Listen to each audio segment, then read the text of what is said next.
नमस्कार, शंखनाद न्यूज चॅनलच्या मराठी बातमीपत्रात आपलं स्वागत आहे।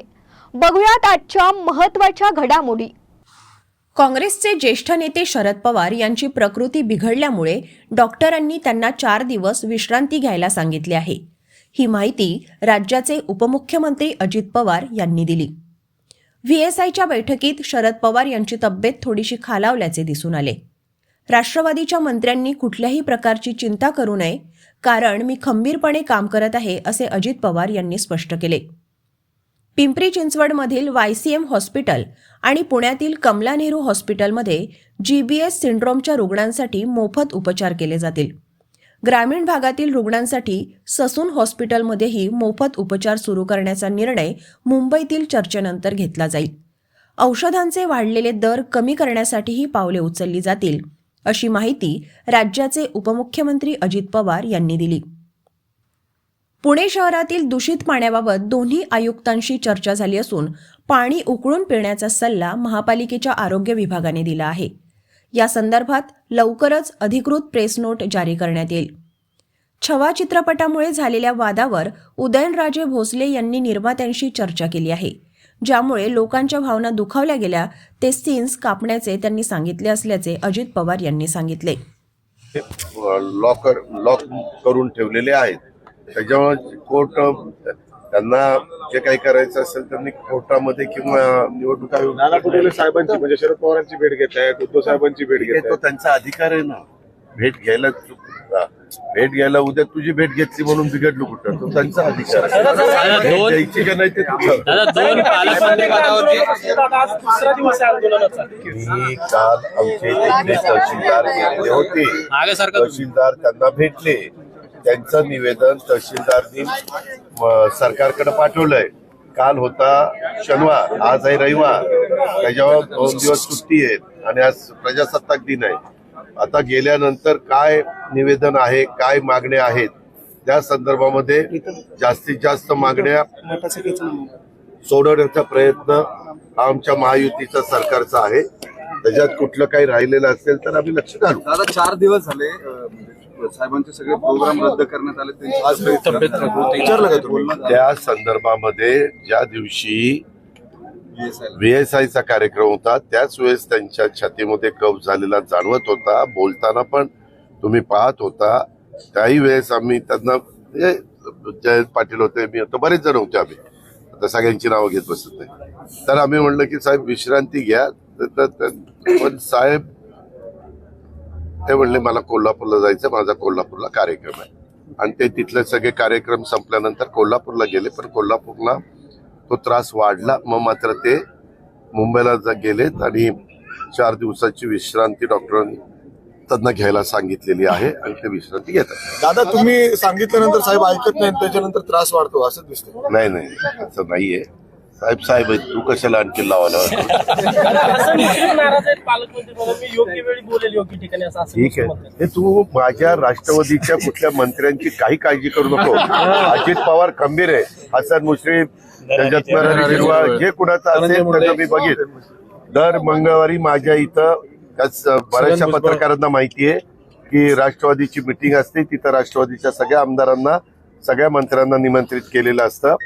जर कुणाचं काय असेल, वेगवेगळ्या प्रकारचे समस्या असू शकतात, त्या मांडण्याचा अधिकार आहे, परंतु ते तुमच्या पुढे मांडायच्या ऐवजी माझ्या पुढे मांडा, असं मी त्यांना सांगितलं। रायगड आणि नाशिक या संदर्भामध्ये आपल्या राज्याच्या मुख्यमंत्र्यांचा तो पूर्ण अधिकार आहे। राज्याचे मुख्यमंत्री आता आलेले आहेत, झेंडावंदन त्या दोघांनी केलेलं आहे, ते स्टे दिलेल्याच्या बाबतीमध्ये योग्य तो निर्णय मुख्यमंत्री घेतील। मुख्यमंत्र्यांनी दिलेला निर्णय आम्हाला सगळ्यांना मान्य। दादा छावा चित्रपटाच्या विषयावरनं राज्यात 2 दिवसापासून काल मी खासदार आमचे महायुतीचे उदयनराजे भोसले त्यांचं स्टेटमेंट वाचलं, म्हणजे ऐकलं, टीव्हीवरच ऐकलं। त्याच्यामध्ये त्यांनी त्या व्यक्तीला सांगितलं, तर ती प्रोड्युसर का हे होता मला माहित नाही, पण त्याला त्यांनी सांगितलं की आम्ही जे ज्याच्यातनं लोकांच्या भावना दुखवल्या गेलेल्या आहेत ते मी कट करतो, असं काहीतरी त्यांना सांगितलं। शुभेच्छाच द्यायच्या त्या संदर्भात।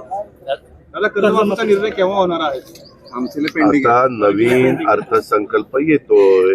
फेब्रुवारीमध्ये केंद्राचा अर्थसंकल्प आहे. मार्चमध्ये आपल्या राज्याचा अर्थसंकल्प सगळ्यांशी चर्चा करून तारीख ठरेल.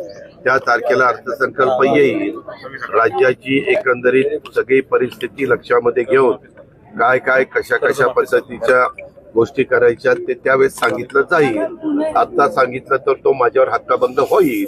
त्याच्यावर मी त्यावेळेस सांगेन. मुख्यमंत्र्यांच्या दावोस दौऱ्यावरून टीका केली जाते. जे काही करार झाले त्याच्यामध्ये ते सगळ्या ते पण इंडियन माझं कंपन्या मुख्यमंत्र्यांशी बोलणं झालं. मुख्यमंत्री महोदय म्हणले की मी स्वतः दावोसला प्रेस घेतलेली होती. मी म्हणलं तुम्ही इथं पण प्रेस घ्या. ते म्हणले मी 1-2 दिवसात इथं प्रेस घेतो. आणि दावोसला जे काही मुख्यमंत्र्यांचा दौरा यशस्वी झालाय ते अतिशय खुशीत होते, अतिशय आनंदी होते. म्हणजे बोलतानाच ते जाणवत होतं फोनवर.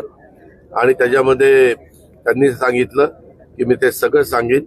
आजपर्यंत अनेकदा मी मागे पण मुख्यमंत्री म्हणून दावोसला गेलेलो होतो, पण ह्या वेळेसच्या दौऱ्यामध्ये चांगल्या प्रकारची गुंतवणूक आपल्या महाराष्ट्रामध्ये येतेय आणि तशा पद्धतीचे MOU झालेले आहेत आणि त्याच्यातनं एक चांगल्या प्रकारचा रोजगार निर्माण पण होईल. विरोधक असं म्हणतात की जे करार अरे झाले विरोधकांना काय विरोधक तेच बोलणार ना.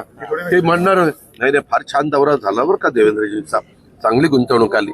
विरोधकांचं कामच आहे काही पण एखादा निर्णय झाला तर त्याच्यातनं वेगळा अर्थ कसा काढायचा किंवा टीका टिप्पणी कशी करायची हे त्यांचं काम आहे. तुम्ही कधी जाणार दावोसला मुख्यमंत्री? नाही मुख्यमंत्री सध्या व्यवस्थित आमचं चाललंय.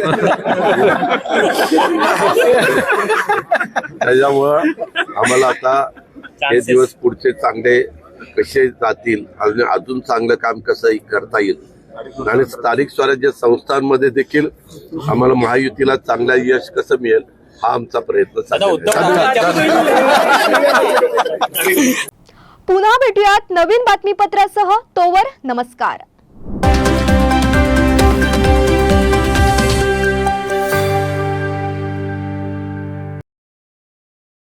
क्या आप इंटीरियर के बारे में सोच रहे हैं पर डिज़ाइन फाइनल नहीं कर पा रहे?